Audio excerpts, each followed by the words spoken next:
Hi guys, welcome to the new episode of Biz Talk. Nah, kali ini kita bakalan Talk tentang bagaimana kehidupan di kampus, khususnya bagi mahasiswa baru. Nah, lu pernah nggak sih sebagai maba tuh lagi hektik banget dan belum bisa memanajemen waktu yang baik? Iya, itu gue sekarang banget tuh. Nah, by the way, kalau lu nih sekarang kehidupan lu lagi gimana di kampus Maba gitu? Nah, kebetulan kita kan lagi osjur dan juga bersandingan dengan UTS nih. Jadi bakalan hektik banget yang nggak bisa ngatur waktu antara UTS dan osjur. Kebetulan osjur aku tuh bikin short film gitu. Jadi aduh, sibuk banget nih. Nah, kalau kamu gimana? Kalau aku juga sekarang masih lagi masa transisi kali dari sekolah ke kuliah, itu lumayan hektik. Apalagi ditambah kita kan ikut aktif organisasi kayak CDS sekarang gitu. Terus dimana kuliah full dari pagi sampai sore. Itu aku masih struggle sih di situ jujur. Nah, untuk itu kita bakalan ngundang siapa nih buat kasih masukan ataupun tips buat kita sebagai maba buat manajemen waktu yang baik. Kira-kira siapa sih? Siapa ya kira-kira? Kita langsung panggil aja kali ya, Kak? Iya, boleh. 1, 2, 3. Kak Dimas. Terima kasih udah undang aku.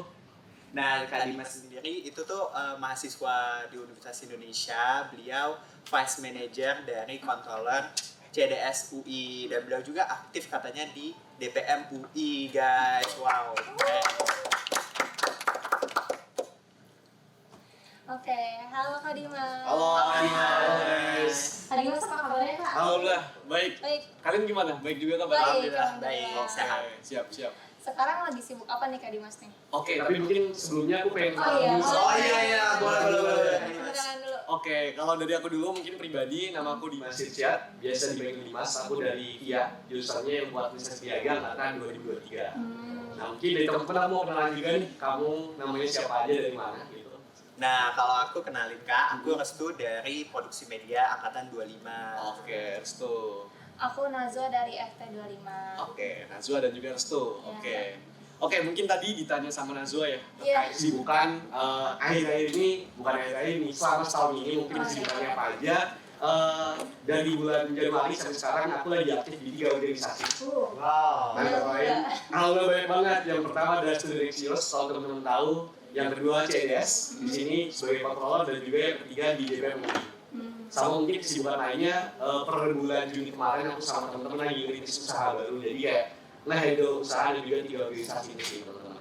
Seperti itu kurang lebih. Wah, jadi Banyak juga ya. Jadi Kak Dimas ini guys nggak hanya aktif di UI, tapi dia juga aktif dalam berwirausaha, keren sih. Nah, jadi aku mau nanya nih Kak. Jadi di masa-masa kuliah itu Kak Dimas pernah nggak ngerasa wah kuliah seru banget nih gitu. Selain Kak Dimas sendiri kan punya usaha tuh. Kalau di lingkup kuliah pernah nggak ngerasa kuliah itu seru banget?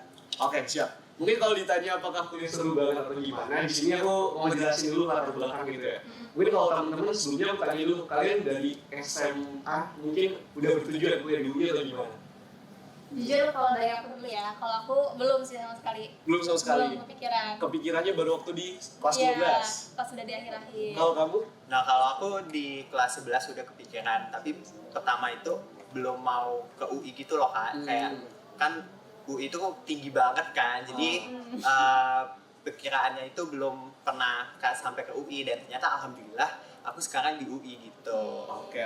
Mungkin kalau latar belakangku ya teman-teman, mungkin untuk masuk ke cerita gimana sih perjalanan seru di kuliah ini. Jadi sebelum masuk kuliah, mungkin sejak SD, dari SD, SMP dan juga SMA aku tuh dari dulu pengen banget masuk sekolah kedinasan gitu. Di situ aku udah mematok beberapa sekolahnya, namun karena satu dan lain hal, kayak karena jurusan aku di SMA itu IPS nggak lain gitu dengan kedinasannya yang aku tuju, akhirnya nggak sampai lah di tujuannya aku impikan gitu. Nah di situ FYI mungkin di sini aku bukan mahasiswa yang dari SMA langsung masuk UI, tapi aku semigir teman-teman. Jadi waktu itu gara-gara aku gagal di kedinasan, aku semigir masuk ke universitas lain di Universitas Brawijaya, jurusannya sosiologi.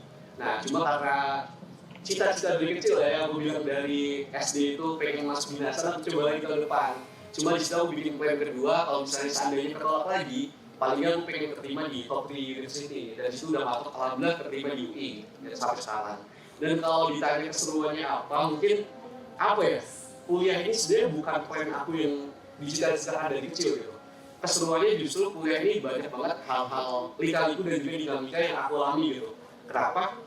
Bagi aku tuh kuliah bukan hal untuk merealisasikan cita-cita, tapi lebih ke pencarian jati diri untuk saat ini gitu ya. Makanya kenapa aku bisa ikut di organisasi, bisa coba bangun usaha, karena kayak sebenarnya kalau misalnya dari kedinasan gue tuh harus jadi apa sih gitu. Makanya di situ belajar untuk semua hal dicoba, semua hal dipolik biar apa, biar pada akhirnya nemuin tujuan barunya apa. Kurang lebih gitu sih kalau. Nah, tadi kan ngomongin keseruan kakak nih. Betul. Tapi kalau ada nggak sih kan kayak masa-masa struggle-nya kakak selama kuliah di UI gitu? Oke, jadi kalau misalnya di UI ini selama kuliah mungkin di awal-awal maba kali ya, aku masuk jurusan sebenarnya nggak pernah terekspektasikan gitu. Dulu tuh kayak agak menghindari juga hitung-hitungan, apalagi kan sekarang aku kan administrasi niaga ya. Erat kaitannya di maba itu banyak ada mata kuliah akuntansi, ada mungkin tentang keuangan dan lain sebagainya. Di situ agak struggle di situ sih. Sempet ada kepikiran kayak kuliah tuh agak bosan buat aku.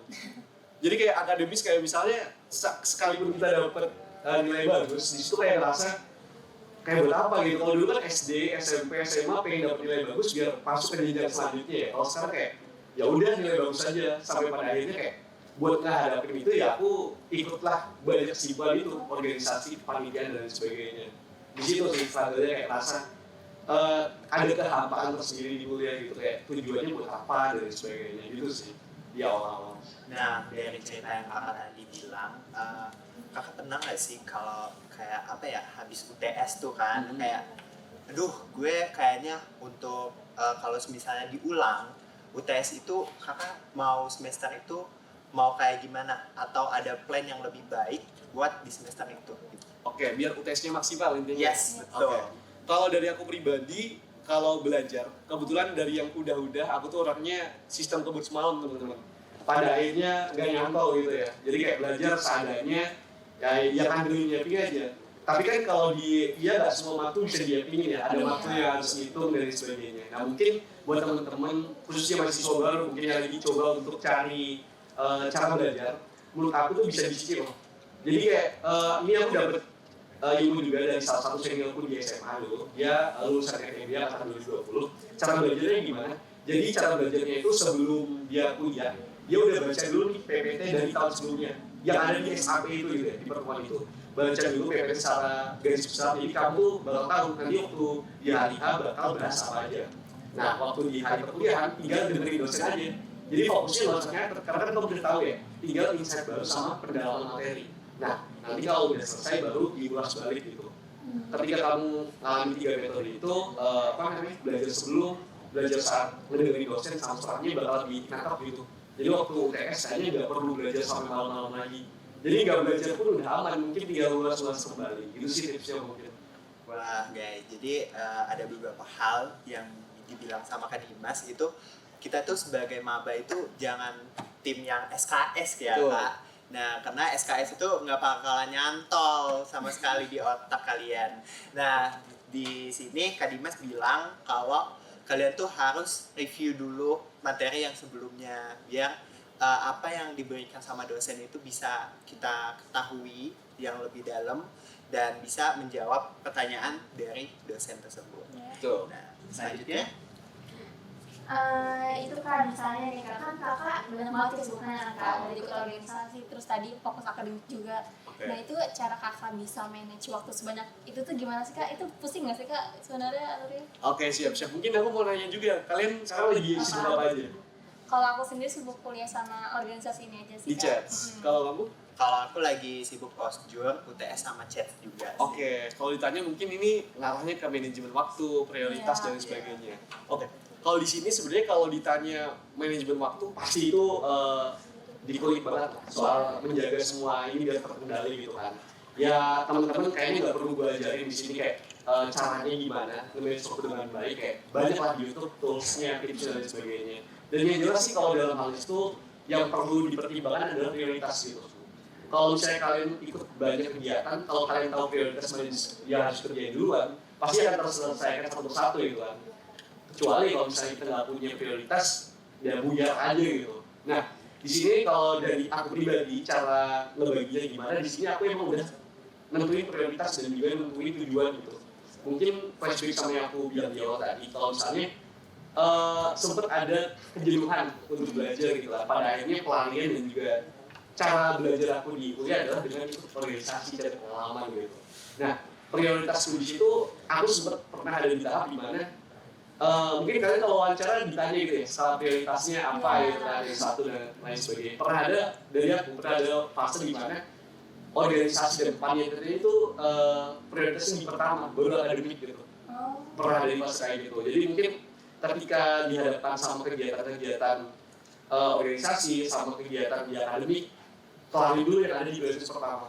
Baru nanti kalian bisa move ke prioritas berikutnya dan selanjutnya gitu. Dan yang jelas, kalau ditanya soal kesibukan, bisa ikut banyak organisasi, mulai usaha kecil-kecilan sama di akademis. Kalau dari aku pribadi, apa ya, nggak bisa kita menyeimbangkan semua hal yang banyak gitu. Ya mungkin bisa, tapi sulit gitu. Kalau dari aku pribadi harus ada yang dikorbanin gitu. Misalnya, kita pakai framework kayak bentuknya segitiga gitu ya. Di awal adalah waktu, entah itu untuk tidur, entah itu untuk istirahat, waktu untuk belajar, atau waktu untuk lain sebagainya. Di segitiga yang sisi bawah, di sudut bawah itu mungkin akademik, yang sisi satunya lagi adalah organisasi gitu. Nah, dari konteks ini, ketika kamu mengambil dua dari salah tiganya, ada salah satu yang harus korbanin. Misalnya terkait waktu akademis sama organisasi. Kalau misalnya kamu pengen aktif di organisasi dan juga kamu pengen rajin di akademik, nilainya juga maksimal, berarti ada yang harus korbanin, yaitu waktu. Waktu tidur, gitu kan, waktu main sama temen dan sebagainya. Begitupun hal yang lain, kalau misalnya kamu pengen organisasi banget nih, terus habis itu waktu, pengen juga punya waktu main sama temen biar berjejaring, mau nggak mau akademisnya harus dikorbanin juga gitu. Intinya itu sih, harus ada satu yang dikorbankan dan itu kebijakan orang-orang untuk memilih apa yang harus dikorbankan. Berarti kalau cara kalian mas ini bikin skala prioritas kali ya kak, mana yang paling penting gitu, sama mana yang harus dikorbanin, gitu ya. Betul banget. Nah, kalau dari Kak Dimas sendiri itu skala prioritasnya apa nih? Kalau boleh tahu. Dari 1, 2, dan 3. Nah, 1, 2, 3-nya itu apa aja nih indikatornya nih? Kamu mau ngasih apa aja misal? Dari yang pertama kuliah, mungkin kuliah, organisasi, sama istirahat waktu. Oke, dari 3 itu. Kalau aku yang pertama untuk saat ini, karena lagi tergabung di 3 organisasi, aku di organisasi dulu. Kuliah, baru di istirahat. Istirahat paling bawah mah. Paling bawah, betul. Jadi kayak gara-gara yang aku bilang tadi di framework segitiga, kalau misalnya kita ngambil salah duanya, harus ada salah satu yang dikorbanin gitu. Nah, sering banget karena ikut banyak banget aktivitas, jadi harus tidur mungkin sehari 3 jam, 2 jam itu hal yang biasa gitu kan. Nah, kayak tadi soal kenapa akademis di bawah dibanding dengan organisasi. Rasionalisasinya adalah di organisasi kan kita gak cuma sendiri teman-teman ya. Di samping waktu kita pribadi ada juga waktu orang-orang gitu. Kita juga harus memperhatikan orang tuh waktunya terlihat sedang baik apa enggak. Jadi kita nggak boleh egois di situ. Sedangkan kalau di akademis aku mikirnya, jadi kepentingan aku pribadi segala resiko ditanggung sendiri gitu. Makanya aku mikirnya organisasi harus diprioritasi. Apalagi kalau itu tujuanku di awal cara belajarku, dan ya kita di situ bernaung dengan banyak orang yang ikut belajar juga, jadi harus saling membersamai lah gitu. Oke, jadi buat Kak Dimas yang pertama itu adalah organisasi, Betul. yang kedua akademik, dan yang terakhir itu waktu. Kalau Kak Dimas sendiri sehari itu berapa Apa ya? tidurnya? Aduh, tergantung. Ini ada week yang lagi padat banget, ada yang enggak. Pernah ada momen dimana kayak nggak tidur seharian. Wah, gila. Kayak kan. malam ini tuh alhamdulillah ya, karena aku ikut 3 organisasi. Dan hari ini di tanggal 26 Oktober 2025, salah satu organisasiku Demis yang ekseksi ini. Jadi alhamdulillah mungkin aku sisa 2 lagi, tinggal nyelesain lagi. Di situ ya kayak semalam biasalah, namanya juga farewell, kita kegiatan sampai malam. Tadi bangun pagi langsung nyiapin juga aktivitas yang ada di dalam villanya itu. Lanjut tadi pulang, lanjut kegiatan lagi sama DPM dan juga lanjut ke sini. Sibuk banget ya Sibuk banget. Kan Kak Dimas sangat manajemen waktunya produktif sangat banget, produktif ya. banget, nggak ada waktu yang Nganggur, terbuang sia-sia. Iya. Lebih nggak produktif tapi lebih ke asal-asalan pakai waktu aja sebenarnya. Tapi yang lebih better ya, kayak better daripada kita nongkrong terus kayak iya. nggak ada gunanya gitu misalnya. Semua tergantung prioritas juga. Prioritas iya nih. juga. Iya benar. Sebenarnya nongkrong tuh kadang kan stigma sebagai mahasiswa baru ya kadang ya. Kayak kadang tuh kalau bisa kita ospek atau enggak punya mentor gitu. Jangan nongkrong, fokus belajar dan sebagainya. Tapi tergantung dulu nongkrongnya buat apa dulu. Iya. Kalau ternyata kalian nongkrong sama teman-teman dan habis itu menghasilkan karya, misalnya kayak teman-teman nih nongkrong kan di sini jadinya nongkrong kan, tapi bikin video dan sebagainya dan salahnya gitu. Kecuali kalau ada faedahnya baru mungkin di situ. Jadi disesuaikan lagi sebagai apa ya, produktif atau enggaknya Betul. kegiatan itu. Betul. Oke. Nah, terus kalau kakak sendiri better ikut organisasi atau malah fokus ke akademik di IPK gitu kak? Oke. Lebih penting mana sih kak sebenarnya? Seperti yang aku bilang di awal, kalau untuk prioritas sekarang mungkin lebih ke organisasi. Kayak tadi soal IPK tuh apa ya? Mungkin kalau di sekarang kita selalu, kalau dari pandanganku pribadi ya, kita selalu ngomong soal kita harus memperhatikan IPK, memperhatikan CV buat masa kerja karena Indonesia katanya lowongan kerjanya agak sulit gitu kan. Iya. Nah kalau kita pertimbangin lebih dalam, buat IPK itu mungkin bakal jadi persyaratan sebagai syarat administrasi yang mana mungkin waktu lamar ketahuan IPK-nya.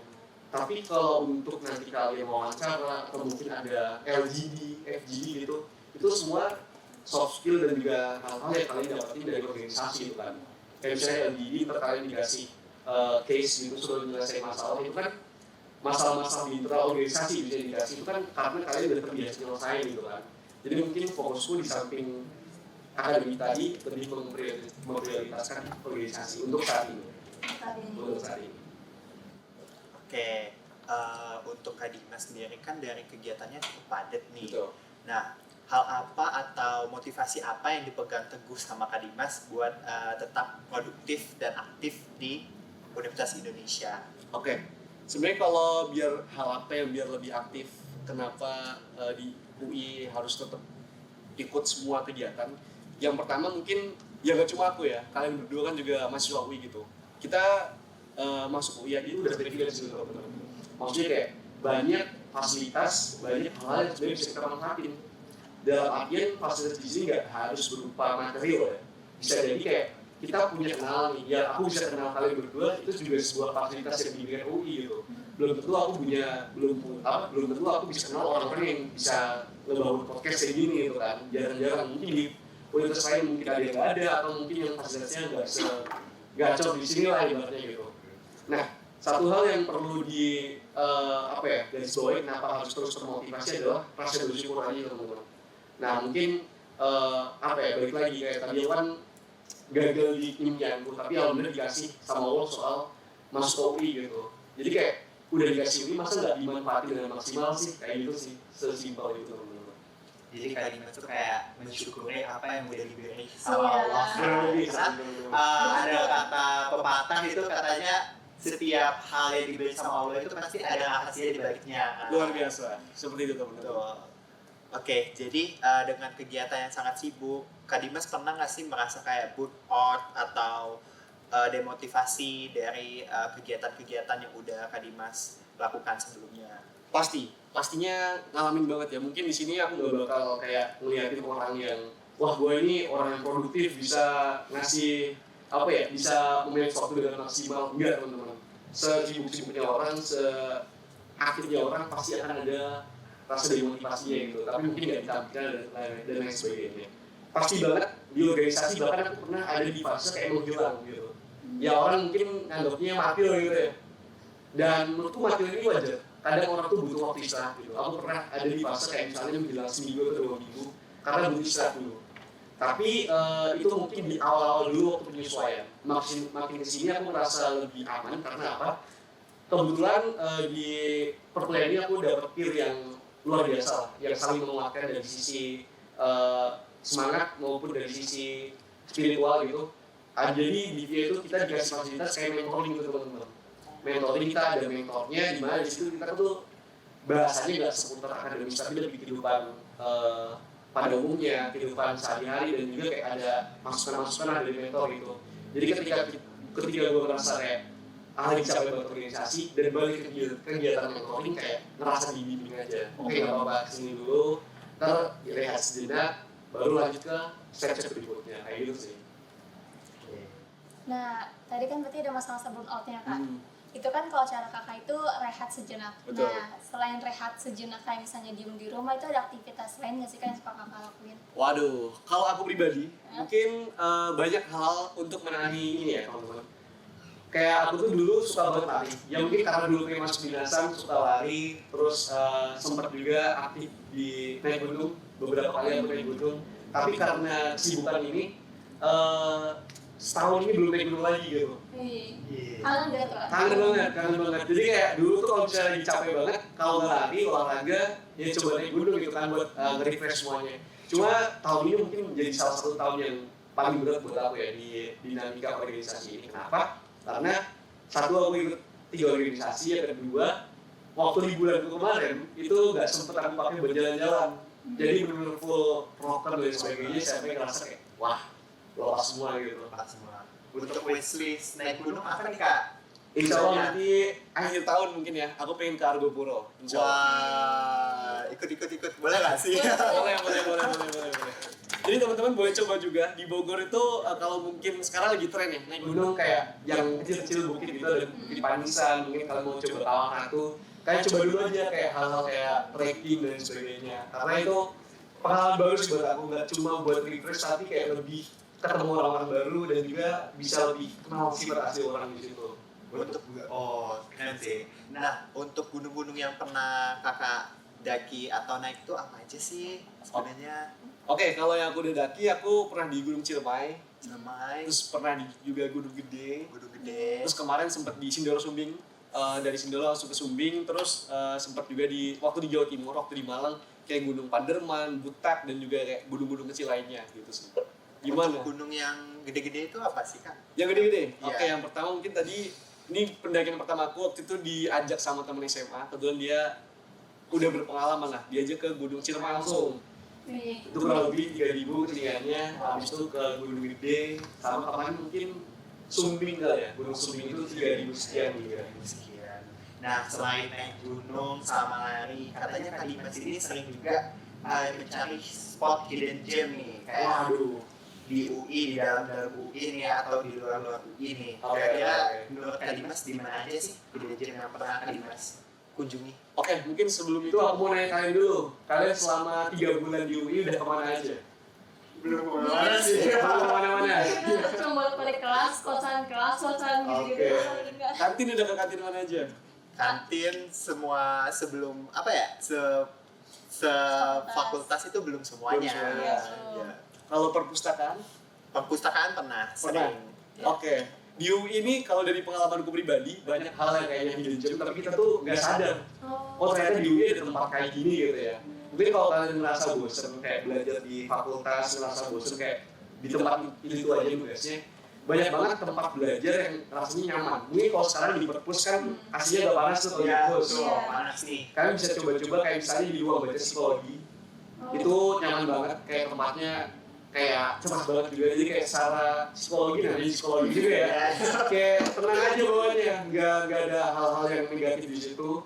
Terus ke FSB, FEB itu juga bisa. Itu kalau nggak salah sampai jam 9 malam juga dibuka, jadi kalau kalian mau tugas boleh banget di situ. Sama mungkin bisa cari-cari di Barayung. Sebelah Barayung itu ada BRI World, tau nggak? Nah di situ ada tempat buat tugas juga.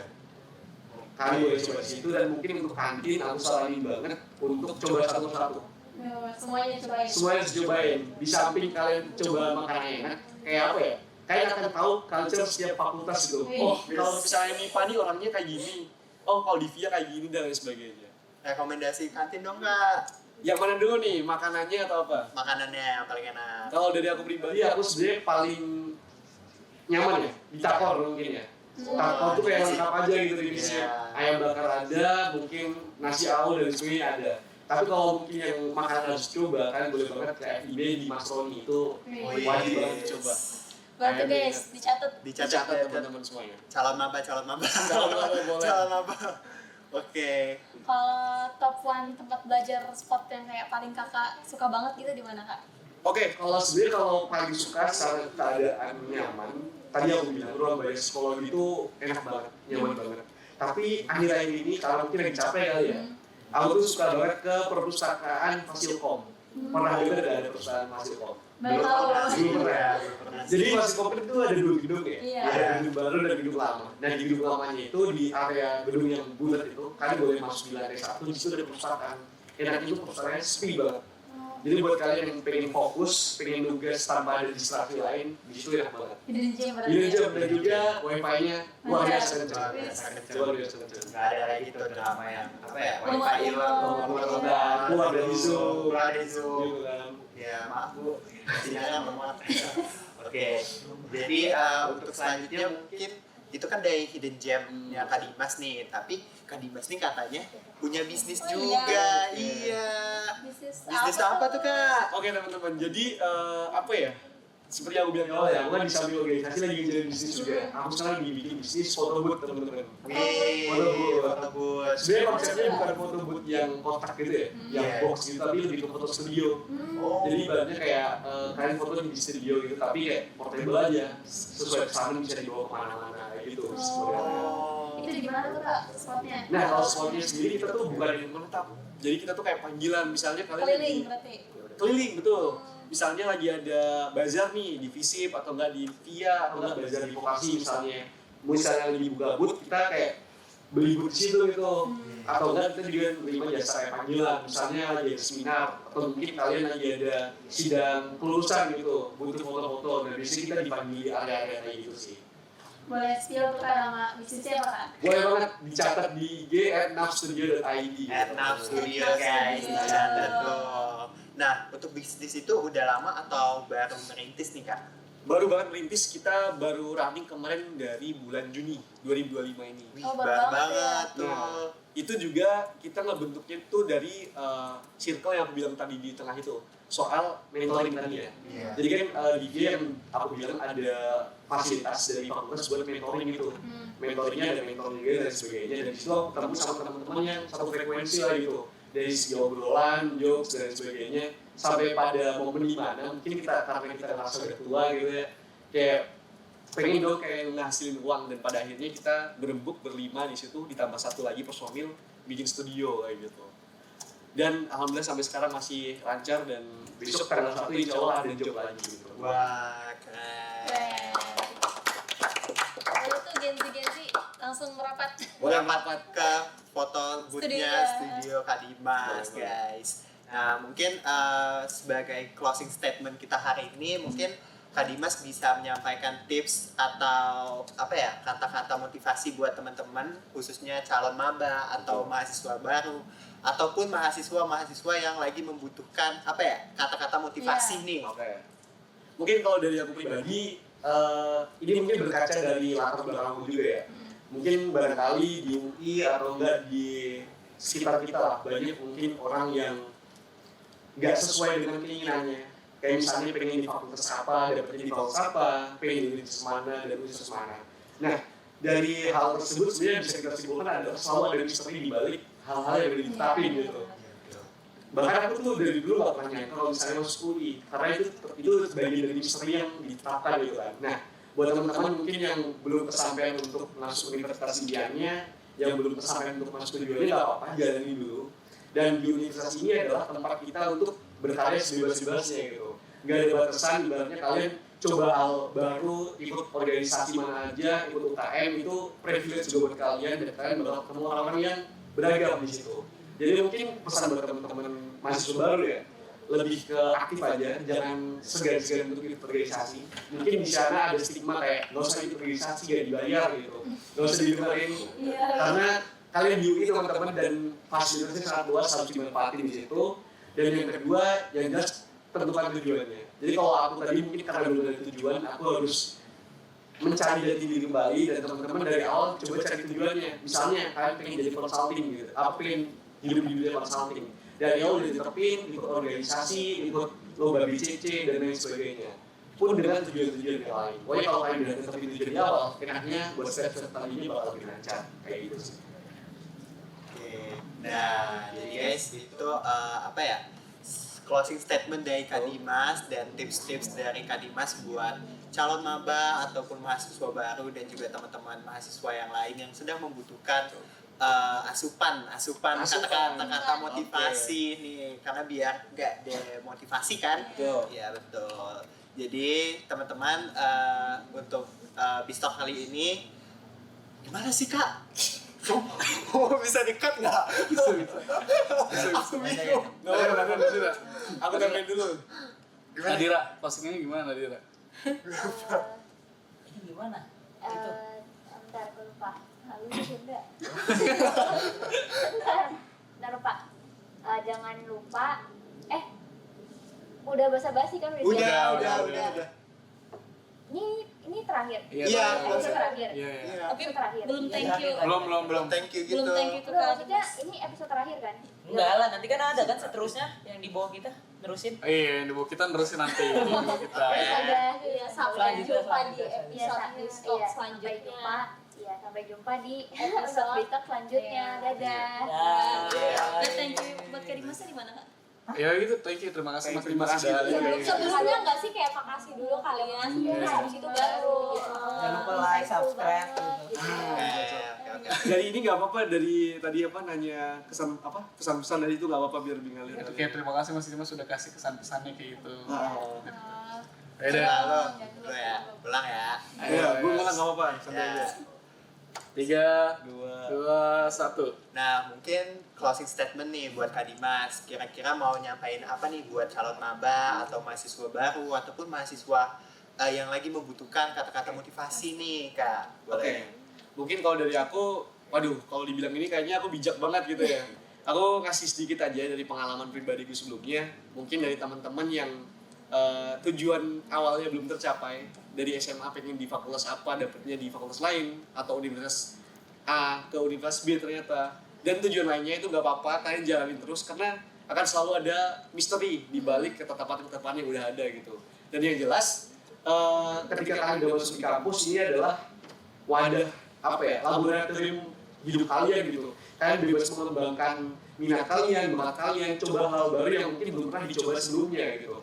Dan khususnya mungkin buat teman-teman maba yang lagi di UI atau enggak yang lagi pengen masuk UI adalah tempat yang kaya dari segala guna fasilitas dan juga hal-hal pendukung lainnya. Kalian cobain semua yang ada, organisasi, jangan takut sama stigma soal organisasi itu gak guna, pasti berguna. Ikut organisasi, ikut kepanitiaan, ikut lomba, semuanya dicoba sesuai dengan tujuan awal kalian, kalau tujuan baru kalian. Dan yang jelas nggak usah takut dimotivasi, karena di UI itu udah semuanya disediain. Lengkap, bener. Kalian pengen berkembang, dikasih organisasi, kalian pengen berkembang, dikasih sarana buat lomba dan juga tempat diapresiasi. Dan kalian dimotivasi, tenang ada danau penanggal buat merenung di situ. Oke, baik. Terima kasih Kak Dimas atas kata-kata hari ini ya, kata-kata dan juga motivasi hari ini. Dan dari kita mungkin say thank you juga buat Kak Dimas. Terima kasih buat menyempatkan diri hadir buat hari ini karena wow, beliau ternyata sibuk banget guys. Sibuk banget teman-teman. So sibuk aja sebenarnya. Oke, baik. Terima kasih. Mungkin sampai jumpa di Bistalk selanjutnya. Dadah.